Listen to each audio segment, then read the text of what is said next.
Well, the battle waged by the deep state to keep Trump out of the White House in 2024 rages on, with an indictment expected maybe this week.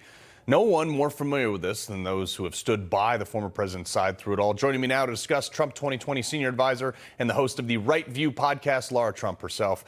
All right, Laura, let's talk about America's perception of what the DOJ and the FBI and all these people are trying to do just to keep him out of office. Well, I think people are finally getting it, Carl, and I think that is some good news here.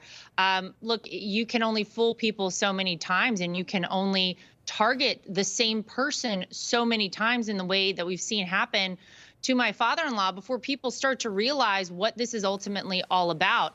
I think it's pretty clear to anyone who's paid attention that since the day Donald Trump came down the escalator in Trump Tower and announced he was running for president of the United States and didn't need the support of the swamp, didn't need the support of the establishment, he became a target. And we have seen time after time, whether it's the Russia collusion hoax, whether it's the ridiculous, unprecedented indictments against him, whether it is the raid at dawn at Mar-a-Lago, whether it's Alvin Bragg in Manhattan, or the current situation with the DOJ, he has been the target. And I think it's because people realize now Donald Trump is truly the only person who can drain the swamp, who is going to expose all of these people.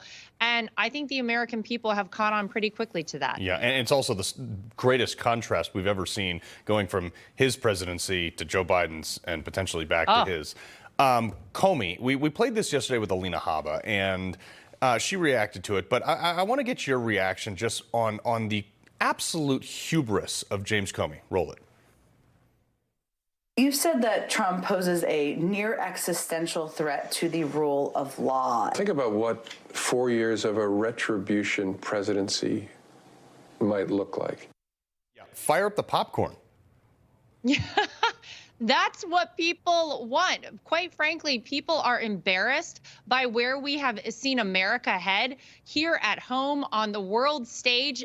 People are mad and people are ashamed of the way that things have been conducted. So they want somebody like Donald Trump to go in there, Carl, and they want a person there fighting for them. That is what people are really fired up about right now, because although they're targeting Donald Trump, he's always said they're not going after me. They're actually going after you. I'm just in the way. People understand it now.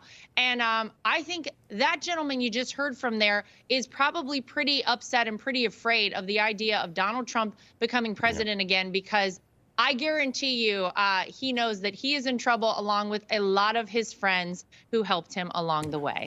He's actually the worst.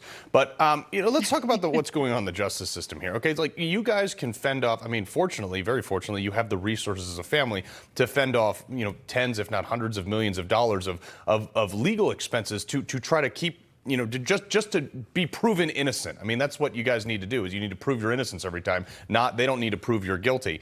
Right. How do you, but you can address each individual case all you want, and they'll just keep throwing more garbage at you. How do you get to the bottom of this? Is there any mechanism to stop this corrupt justice system from continuing to charge you on things that they know are not chargeable?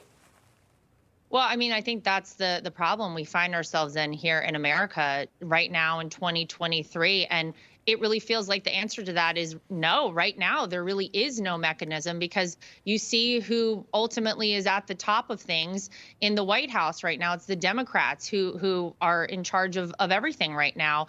And it's a little frightening. And so I think it's all the more reason that people look at someone like Donald Trump, who has said, we really need to get to the bottom of this. We need to tear apart this system because it is not working, and it is totally un-American in the way things have happened.